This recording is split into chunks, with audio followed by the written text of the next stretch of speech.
Episode 11 17 अगस्त। पूरे 2 दिन diary नहीं लिखी। लिखने का मन ही नहीं हुआ। हमारी खुशियों पर कोई धुंधली छाया सी छाने लगी है। जोनाथन से कोई समाचार नहीं और लूसी दिन ब दिन अधिक दुर्बल होती जा रही है, जबकि उसकी मां के जीवन के घंटे गिने चुने रह गए हैं। मैं समझ नहीं पा रही कि लूसी इस प्रकार क्यों मुरझा रही है। वो अच्छा खाती है, अच्छी नींद लेती है, ताजी हवा का आनंद लेती है, फिर भी उसके गालों की गुलाबी आभा मिटती जा रही है और वो प्रतिदिन अधिक शिथिल और दुर्बल होती जा रही है। रात में मैं उसे ऐसे हाफते हुए सुनती हूं, मानो सांस के लिए संघर्ष कर रही हो। मैं रात में हमारे कमरे की चाबी अपनी कलाई से बांधे रखती हूं, फिर भी वो उठकर कमरे में घूमती है और खुली खिड़की पर बैठ जाती है। पिछली रात जब मैं जागी तो उसे बाहर की ओर झुका हुआ पाया, और जब मैंने उसे जगाने की कोशिश की तो नहीं जगा सकी। वो मूर्छा में थी। जब मैं उसे संभाल सकी तो वो पानी सी निर्बल थी और लंबी, पीड़ादायक सांसों के बीच चुपचाप रो रही थी। जब मैंने पूछा कि वो खिड़की पर कैसे पहुंची, तो उसने सिर हिला दिया और मुंह फेर लिया। मुझे आशा है कि उसकी ये अस्वस्थता उस दुर्भाग्यपूर्ण सेफ्टिपिन की चुभन से नहीं है। अभी जब वो सो रही थी, मैंने उसके गले को देखा। वे छोटे घाव अब तक भरे नहीं हैं, वे अभी भी खुले हैं, और यदि कुछ हुआ है तो पहले से बड़े लग रहे हैं, और उनके किनारे हल्के श्वेत हो गए हैं। वे छोटे सफेद बिंदुओं जैसे हैं जिनके मध्य लाल केंद्र है। यदि 1-2 दिन में वे न भरें तो मैं चिकित्सक को अवश्य दिखाने पर आग्रह करूंगी। पत्र Samuel F. Billington and son, solicitor, Whitby से Messrs Carter Patterson and company, London के नाम। 17 अगस्त। माननीय महोदयगण, साथ में कृपया ग्रेट नॉर्दर्न रेलवे द्वारा भेजे गए माल का बिल प्राप्त करें। उक्त माल को किंग्स क्रॉस के माल स्टेशन पर प्राप्त होते ही परफ्लीट के निकट कारफैक्स में तुरंत पहुंचाया जाए। मकान इस समय खाली है, परंतु साथ में चाबियां संलग्न है जिन पर सभी का लेबल लगा है। आप कृपया 50 बक्सों, जो इस खेप का भाग है, को उस आंशिक रूप से जर्जर भवन में जमा कर दें जो मकान का हिस्सा है और संलग्न मोटे नक्शे में ए से चिह्नित है। आपका प्रतिनिधि स्थान को आसानी से पहचान लेगा, क्योंकि वह उस हवेली का प्राचीन प्रार्थना गृह है। माल आज रात 9 बजे की ट्रेन से रवाना होगा और कल दोपहर 4 बजे किंग्स क्रॉस पहुंचेगा। हमारे ग्राहक की इच्छा है कि माल की डिलीवरी यथाशीघ्र की जाए। अतः कृपया निर्दिष्ट समय पर किंग्स क्रॉस पर गाड़ियां तैयार रखें और तुरंत माल को गंतव्य तक पहुंचाएं। आपके विभागों में भुगतान संबंधी औपचारिकताओं से होने वाली संभावित देरी से बचने के लिए हम यहां 10 पाउंड का चेक संलग्न कर रहे हैं, जिसकी प्राप्ति की कृपया पुष्टि करें। यदि शुल्क इससे कम हो तो शेष राशि लौटा दें। यदि अधिक हो तो आपके सूचित करते ही हम अंतर की राशि का चेक भेज देंगे। वापसी पर आप चाबियां मकान के मुख्य कक्ष में छोड़ दें, जहां स्वामी अपनी डुप्लीकेट चाबी से प्रवेश कर उन्हें प्राप्त कर सकेंगे। कृपया हमें व्यावसायिक शिष्टाचार की सीमा से बाहर समझकर ये न सोचें कि हम आपको हर प्रकार से अत्यंत शीघ्रता बरतने के लिए आग्रह कर रहे हैं। हम हैं, आदरणीय महोदयगण, आपके विश्वासी Samuel F. Billington and Son. पत्र Messrs Carter Patterson and company, London से Messrs Billington and Son, Whitby के नाम। 21 अगस्त। माननीय महोदयगण, हम 10 पाउंड की प्राप्ति स्वीकार करते हैं तथा संलग्न रसीदयुक्त लेखे के अनुसार अधिक राशि 1 पाउंड 17 हैस 9D का चेक वापस भेज रहे हैं। माल आपके निर्देशों के अनुसार ठीक ठीक पहुंचा दिया गया है और चाबियां निर्देशानुसार मुख्य कक्ष में एक पार्सल में छोड़ दी गई है। हम हैं, आदरणीय महोदयगण, आपके सादर pro Carter Patterson and Company. 18 अगस्त। आज मैं प्रसन्न हूं और ये चर्चयार्ड की उसी बेंच पर बैठकर लिख रही हूं। लूसी अब बहुत बेहतर है। पिछली रात वो पूरी रात अच्छी तरह सोई और उसने मुझे एक बार भी नहीं जगाया। उसके गालों पर गुलाबी आभा फिर लौटती हुई प्रतीत हो रही है, यद्यपि वो अभी भी कुछ पीली और क्षीण सी दिखती है। यदि वह किसी प्रकार से रक्ताल्प होती तो मैं समझ सकती थी, पर ऐसा नहीं है। वो प्रसन्न मन और जीवंतता से भरी है। उसका सारा रोगग्रस्त मौन जैसे समाप्त हो गया है और उसने अभी मुझे, मानो मुझे स्मरण की आवश्यकता हो, उस रात की याद दिलाई, और ये भी कि यही इसी बेंच पर मैंने उसे सोया हुआ पाया था। ऐसा कहते हुए उसने अपने जूते की एड़ी से पत्थर की पटिया पर चंचलता से ठकठकाया और बोली। मेरे बेचारे छोटे पांवों ने तब ज्यादा आवाज नहीं की होगी। मेरा ख्याल है कि बूढ़े मिस्टर स्वेल्स कहते कि ऐसा इसलिए था क्योंकि मैं जॉर्जी को जगाना नहीं चाहती थी। जब वो इतनी खुली हुई मनस्थिति में थी तो मैंने उससे पूछा कि क्या उस रात उसने कोई सपना देखा था। उत्तर देने से पहले उसके माथे पर वो मधुर सिकुड़ी हुई सी रेखा उभरी, जिसे आर्थर, मैं उसे उसके ही ढंग से आर्थर कहती हूं, कहता है कि वो उससे प्रेम करता है, और सचमुच इसमें आश्चर्य नहीं। फिर वो कुछ अर्ध स्वप्निल ढंग से बोली, मानो स्वयं स्मरण करने का प्रयत्न कर रही हो। मैंने ठीक ठीक सपना नहीं देखा, पर सब कुछ वास्तविक सा लगा। मैं केवल यहां इसी स्थान पर आना चाहती थी। क्यों, ये नहीं जानती, क्योंकि मैं किसी बात से डरी हुई थी। किससे, ये भी नहीं जानती। मुझे याद है, यद्यपि मैं सोई हुई रही होंगी, कि मैं गलियों से और पुल के ऊपर से गुजरी। मेरे पास से एक मछली उछली और मैं उसे देखने को झुक गई, और मैंने बहुत से कुत्तों को हुआ हुआ करते सुना। जब मैं सीढ़ियां चढ़ रही थी तो लगा जैसे पूरा नगर कुत्तों से भरा हो और सब एक साथ रो रहे हों। फिर मुझे कुछ लंबी और अंधेरी वस्तु की धुंधली स्मृति है, लाल आंखों के साथ, ठीक वैसे ही जैसे हमने सूर्यास्त में देखा था, और मेरे चारों ओर एक साथ कुछ बहुत मधुर और बहुत कड़वा सा था। फिर लगा जैसे मैं गहरे हरे पानी में डूब रही हूं, और मेरे कानों में एक गूंज थी, जैसा मैंने सुना है कि डूबते हुए लोगों को सुनाई देता है। और फिर सब कुछ मुझसे दूर होता गया। मेरी आत्मा मानो मेरे शरीर से निकलकर हवा में तैर रही थी। मुझे याद है कि एक बार वेस्ट लाइट हाउस मेरे ठीक नीचे था, और फिर एक प्रकार की पीड़ादायक अनुभूति हुई, मानो भूकंप आ गया हो, और मैं लौट आई और तुम्हें मेरे शरीर को झकझोरते हुए पाया। मैंने तुम्हें ऐसा करते देखा, इससे पहले कि मैंने उसे महसूस किया। ये कहकर वो हंसने लगी। मुझे ये कुछ विचित्र लगा, और मैं उसकी सांस रोके सुनती रही। मुझे ये सब अच्छा नहीं लगा, और मैंने समझा कि उसके मन को इस विषय पर टिकाए रखना ठीक नहीं। इसलिए हम किसी अन्य विषय पर बात करने लगे, और लूसी फिर से अपने पुराने स्वरूप में आ गई। जब हम घर पहुंचे तो ताजी हवा ने उसे सचमुच स्फूर्ति दी थी, और उसके पीले गालों पर सचमुच अधिक गुलाबी आभा थी। उसकी मां ने उसे देखकर हर्ष व्यक्त किया, और हमने सबने मिलकर एक अत्यंत सुखद संध्या बिताई। 19 अगस्त। आनंद, आनंद, आनंद। यद्यपि पूरा आनंद नहीं। अंततः जोनाथन का समाचार मिला। वो प्रिय व्यक्ति बीमार था, इसी कारण उसने पत्र नहीं लिखा। अब जब मैं जानती हूं तो न सोचने से डरती हूं, न कहने से। मिस्टर हॉकिंस ने मुझे वो पत्र भेजा, और स्वयं भी, ओह, कितनी कृपा से लिखा। मुझे प्रातः ही प्रस्थान कर जोनाथन के पास जाना है, और आवश्यकता हो तो उसकी सेवा शुश्रूषा करनी है, तथा उसे घर वापस लाना है। मिस्टर हॉकिंस कहते हैं कि यदि हमारा विवाह वही हो जाए तो बुरा न होगा।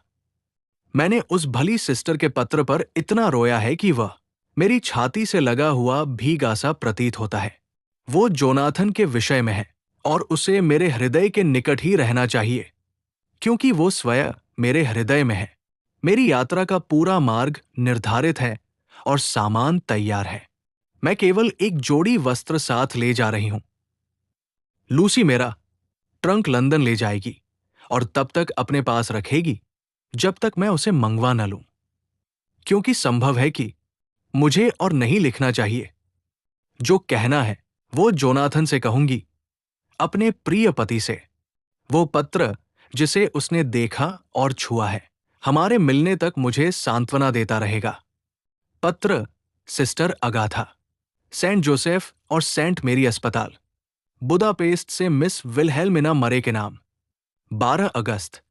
प्रिय महोदया, मैं ये पत्र श्री जोनाथन हार्कर की इच्छा से लिख रही हूं, जो स्वयं इतना स्वस्थ नहीं है कि लिख सकें। यद्यपि ईश्वर, सेंट जोसेफ और सेंट मेरी की कृपा से उनकी स्थिति में सुधार हो रहा है। वे लगभग 6 सप्ताह से हमारी देखरेख में हैं और तीव्र मस्तिष्क ज्वर से पीड़ित रहे हैं। वे चाहते हैं कि मैं उनका प्रेम आप तक पहुंचाऊं और ये भी कहूं कि इसी डाक से मैं उनके लिए मिस्टर पीटर हॉकिंस, एक्सेटर को लिख रही हूं कि वे अपने विनीत प्रणाम सहित अपने विलंब के लिए खेद प्रकट करते हैं और उनका समस्त कार्य पूर्ण हो चुका है। उन्हें हमारे पर्वतीय आरोग्य गृह में कुछ सप्ताह विश्राम की आवश्यकता होगी। तत्पश्चात वे लौट आएंगे। वे ये भी कहना चाहते हैं कि उनके पास पर्याप्त धन नहीं है और वे यहां अपने निवास का भुगतान करना चाहते हैं, ताकि जिन अन्य लोगों को सहायता की आवश्यकता है उन्हें अभाव न हो। मुझ पर विश्वास कीजिए। आपकी सहानुभूति और समस्त आशीर्वाद सहित सिस्टर अगाथा। पुनश्च मेरे रोगी के सो जाने पर मैं ये पत्र फिर खोलकर आपको कुछ और बताना चाहती हूं। उन्होंने मुझे आपके विषय में सब कुछ बताया है और ये भी कि शीघ्र ही आप उनकी पत्नी बनने वाली है। आप दोनों को आशीर्वाद। उन्हें कोई भयानक आघात लगा है, ऐसा हमारे चिकित्सक कहते हैं, और उन्माद की अवस्था में उनकी बड़बड़ाहट अत्यंत भयावह रही है। भेड़ियों, विष और रक्त की, भूतों और दानवों की, और न जाने किस किस बात की। कृपया सदा उनका ध्यान रखें कि लंबे समय तक उन्हें ऐसी किसी बात से उत्तेजना न हो। ऐसे रोग के चिन्ह शीघ्र नहीं मिटते। हम बहुत पहले लिखना चाहते थे, पर हमें उनके मित्रों के विषय में कुछ ज्ञात नहीं था और उनके पास ऐसा कुछ भी नहीं था जिसे कोई समझ सके। वे क्लॉजेनबर्ग से रेल द्वारा आए थे और वहां के स्टेशन मास्टर ने गार्ड से कहा था कि वे घर का टिकट मांगते हुए स्टेशन में दौड़ते आए थे। उनके उग्र व्यवहार से ये समझकर कि वे अंग्रेज हैं, उन्हें उस दिशा में जाने वाली रेल के अंतिम स्टेशन तक का टिकट दे दिया गया। निश्चिंत रहिए कि उनकी अच्छी देखभाल हो रही है। अपनी मधुरता और सौम्यता से उन्होंने सबका हृदय जीत लिया है। वे सचमुच अच्छी प्रगति कर रहे हैं और मुझे तनिक भी संदेह नहीं कि कुछ ही सप्ताहों में वे पूर्णतः स्वस्थ हो जाएंगे। परंतु उनकी सुरक्षा के लिए सावधान रहिए। ईश्वर, सेंट जोसेफ और सेंट मेरी से मैं प्रार्थना करती हूं कि आप दोनों के लिए अनेक अनेक सुखमय वर्ष हो। डॉक्टर सीवर्ड की डायरी। 19 अगस्त डॉट। कल रात रेनफील्ड में एक विचित्र और अचानक परिवर्तन हुआ। लगभग 8 बजे वो उत्तेजित होने लगा और उसी प्रकार सूंघने लगा जैसे कोई कुत्ता शिकार पर लगते समय करता है। परिचारक उसके व्यवहार से चकित हुआ और मेरी उसमें रुचि जानकर उसे बोलने के लिए प्रेरित किया। वो प्राय परिचारक के प्रति विनम्र और कभी कभी दासवत रहता है, पर आज रात परिचारक ने बताया वो अत्यंत घमंडी था। उसने उससे बात करना भी उचित नहीं समझा। उसने केवल इतना कहा, मैं तुमसे बात नहीं करना चाहता, अब तुम्हारी कोई गिनती नहीं। स्वामी निकट है। परिचारक का विचार है कि उस पर अचानक धार्मिक उन्माद का कोई रूप छा गया है। यदि ऐसा है तो हमें तूफान के लिए तैयार रहना चाहिए, क्योंकि एक शक्तिशाली व्यक्ति जिसमें हत्या की प्रवृत्ति और धार्मिक उन्माद दोनों हों, खतरनाक हो सकता है। ये संयोजन अत्यंत भयावह है। 9 बजे मैं स्वयं उससे मिलने गया। मेरे प्रति उसका व्यवहार भी वही था जो परिचारक के प्रति था। अपने दिव्य आत्मबोध में उसे मेरे और परिचारक के बीच कोई अंतर प्रतीत नहीं हुआ। ये धार्मिक उन्माद जैसा लगता है और शीघ्र ही वो स्वयं को ईश्वर समझने लगेगा। मनुष्य और मनुष्य के बीच ये सूक्ष्म भेद सर्वशक्तिमान सत्ता के लिए अत्यंत तुच्छ है। ये पागल लोग स्वयं को कैसे प्रकट कर देते हैं। वास्तविक ईश्वर तो इस बात का भी ध्यान रखता है कि एक गौरैया भी न गिरे, पर मनुष्य के अहंकार से निर्मित ईश्वर के लिए गरुड़ और गौरैया में कोई भेद नहीं। ओह, यदि मनुष्य ये जान पाते, आधे घंटे या उससे अधिक समय तक रेनफील्ड क्रमशः अधिकाधिक उत्तेजित होता रहा। मैंने ऐसा दिखावा नहीं किया कि मैं उसे देख रहा हूं, परंतु मैं सावधानीपूर्वक निरीक्षण करता रहा। अचानक उसकी आंखों में वही चंचल दृष्टि उभर आई जो हम सदैव देखते हैं जब कोई पागल किसी विचार को पकड़ लेता है, और उसके साथ ही सिर और पीठ की वही चंचल हरकतें जिन्हें पागल खाने के परिचारक भली भांति पहचानते हैं। वो एकदम शांत हो गया और अपने बिस्तर के किनारे समर्पित भाव से बैठ गया और फीकी आंखों से शून्य में देखने लगा। मैंने सोचा कि पता लगाओ कि उसकी उदासीनता वास्तविक है या केवल दिखावा, और उसे उसके पालतू जीवों के विषय में बातचीत में लाने का प्रयास किया। एक ऐसा विषय जो कभी उसकी रुचि जगाने में असफल नहीं हुआ था। पहले तो उसने कोई उत्तर नहीं दिया, पर अंततः झुंझलाकर बोला, सबको जाने दो, मुझे उनसे रत्ती भर भी मतलब नहीं। क्या? मैंने कहा, तुम ये कहना नहीं चाहते कि तुम्हें मकड़ियों से भी कोई लगाव नहीं? इस समय मकड़ियां उसका शौक है और उसकी नोटबुक छोटे छोटे अंकों की स्तंभों से भरती जा रही है। इस पर उसने रहस्यमय ढंग से उत्तर दिया। दुल्हन की सहेलियां उस आने वाली दुल्हन की प्रतीक्षा करती आंखों को आनंद देती है, पर जब दुल्हन निकट आती है तब वे सहेलियां उन आंखों को नहीं भाती जो भर चुकी है। उसने अपने कथन का कोई स्पष्टीकरण नहीं दिया, और जब तक मैं उसके साथ रहा वो हठपूर्वक अपने बिस्तर पर बैठा रहा। आज रात मैं अत्यंत थका हुआ हूं और मन भारी है। मैं लूसी के बारे में सोचे बिना नहीं रह सकता, और ये भी कि बातें कितनी भिन्न हो सकती थी। यदि मुझे तुरंत नींद न आई तो क्लोरल, आधुनिक मॉर्फियस CHClOHO, मुझे सावधान रहना होगा कि ये आदत न बन जाए। नहीं, आज रात मैं कुछ नहीं लूंगा।